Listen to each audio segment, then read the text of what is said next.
महावीर जयंती बहुत करीब आ रही है और जैन समाज को महावीर जयंती कैसे मनानी चाहिए, कृपया समाधान करें। नमस्ते। महावीर जयंती सबसे पहले एक दिन पूर्व ही लोगों को अच्छे ढंग से एक रात्रि में कार्यक्रम रखना चाहिए।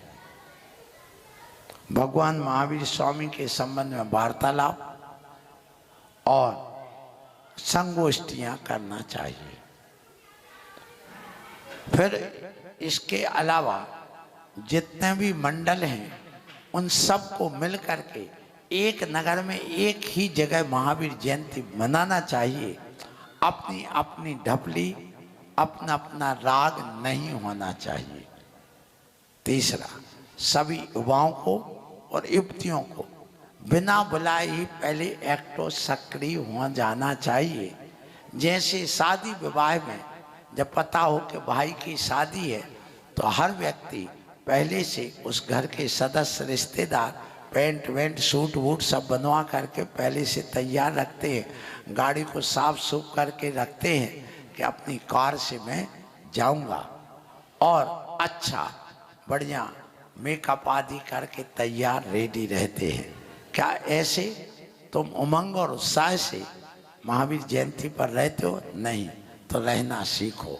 फिर बात आती है कि इस महावीर जयंती का कार्यक्रम दूसरे दिन अर्थात जिस दिन महावीर जयंती है प्रातः काल प्रभात फेरी निकालना चाहिए।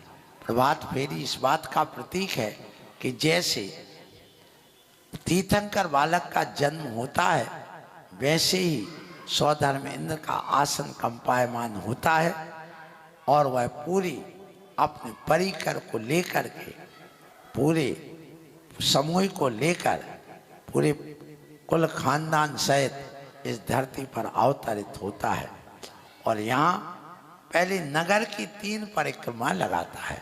तो यह प्रभात फेरी उस नगर की 3 परिक्रमा का प्रतीक है, क्योंकि वह डिंडोरा पीटता है। सीधे जाकर के वह उस भवन में जा सकता था जहाँ बालक तीर्थंकर का जन्म हुआ, लेकिन नहीं, पूरी नगर की परिक्रमा 1 नहीं 3 लगाता है और सबको आमंत्रित करता है। इसी प्रकार सुबह से उठकर 5 बजे से 6 बजे के बीच प्रत्येक मंदिर वालों को, प्रत्येक मंदिर वाले जितने मंदिर का नगर में 50 मंदिर है तो 50 मंदिर वाले अपने अपने नगर में अलग अलग प्रभात फेरी निकालें। जैसे सुबह से आप हिंदू समाज में देखो भाई एक हाथ ठेला पर माइक रख लेते हैं, 10-20 लोग साथ हो जाते हैं, हरे राम हरे कृष्णा हरे राम हरे कृष्णा कहते हुए जाते हैं। इसी प्रकार आप भी प्रभात फेरी निकालें। फिर उसके बाद यहाँ आकर के आप फ्रेश होकर के अच्छे ढंग से भगवान की पालकी सजाएं, अभिषेक पूजन करें और प्रातः काल उस पालकी को या दोपहर को भगवान की पालकी ले करके चले कि हम पांडुक शिला पर ले जा रहे हैं और नगर के बाहर या कोई चौराहे पर उस प्रतिमा को ले जाए। पूरे सभी मंदिरों के अलग अलग विमान जुलूस रथ आदि ले करके और नर नारी अपने अपने ड्रेस आदि में तैयार करके और व्यवस्थित होकर के उस चौराहे पर जा करके अच्छा एक बहुत बढ़िया वो बनाए पांडुक शिला, उस पर भगवान का प्रतिमा रख करके अच्छे ढंग से उनका अभिषेक सारी दुनिया को दिखाएं कि ऐसे भगवान तीर्थंकर बालक का जन्म के समय अभिषेक होता है और सौधर्म इंद्र यहाँ आके करता है। उसके बाद मुनिराज हों तो वहाँ पर उनके प्रवचन कराएं, उनको भी साथ ले जाएं। फिर वहीं पर आप रखे और रात्रि में वहाँ कार्यक्रम संपन्न करें। दूसरे दिन उस प्रतिमा को ला करके अपने मंदिर में रखें, वहाँ जागरण करें।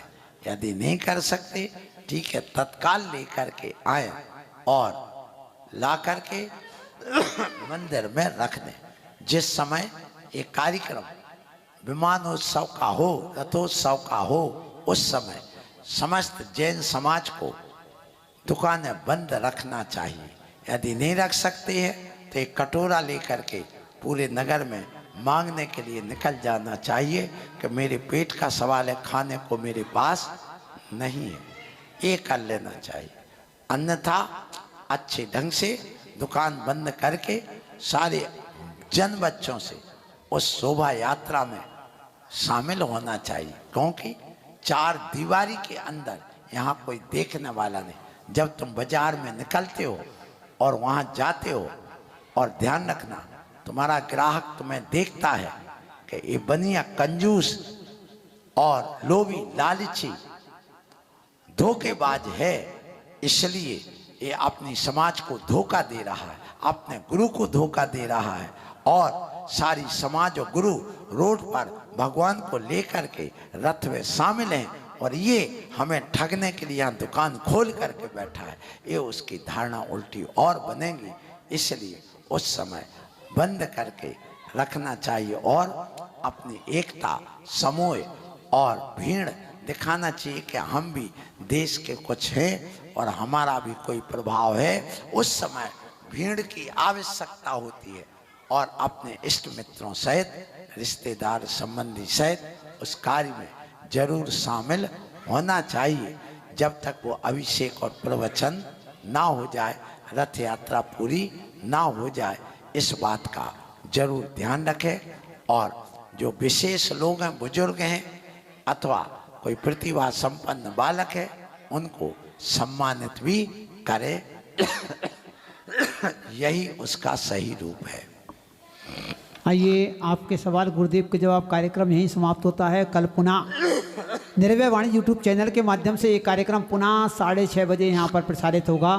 तब तक के लिए जो भी गुरु भक्त इस कार्यक्रम को ऑनलाइन देख रहे हैं और साक्षात देख रहे हैं, उनके द्वारा गुरु के चरणों में त्रिवार नमोस्तु नमोस्तु नमोस्तु।